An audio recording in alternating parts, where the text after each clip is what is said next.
अस्सलामुअलैकुम वीवर्स, क्या हाल है। उम्मीद है आप खैरियत से होंगे।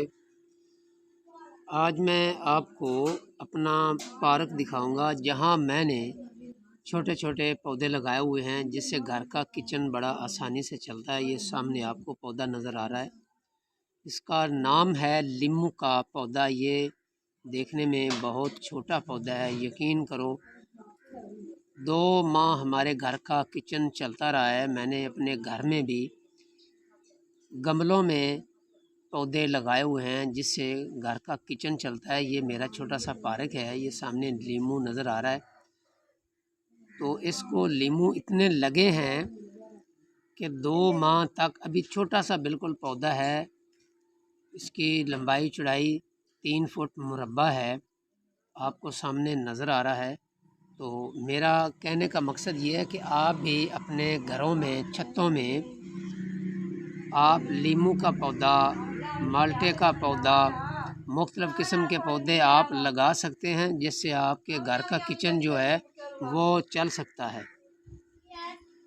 तो ये देखिए सामने फूल भी लगे हुए हैं। ये सामने पार्क आपको नज़र आ रहा है। इस पार्क में मैंने काफ़ी कारआमद पौधे लगाए हैं जिससे घर का किचन आसानी चलता है।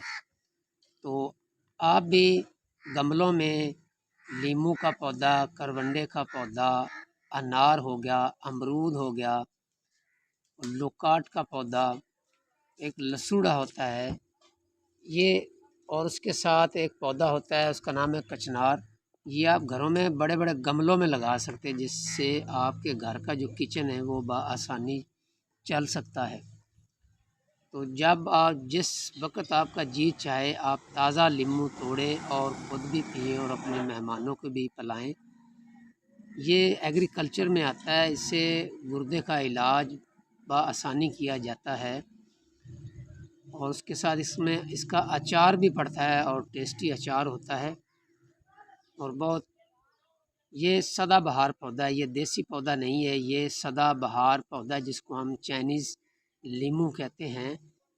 क्योंकि हम जो देसी होते हैं, देसी पौधा होता है वो लगाएं तो वो साल में एक मरतबा फल देता है। जो चाइनीज़ पौधा होता है वो सदाबहार होता है और सारा साल फल देता है। अगर मेरी वीडियो आपको अच्छी लगे इसे लाइक और शेयर ज़रूर करना और कमेंट सेक्शन में अपनी राय का इजहार भी करना। तब तक लिए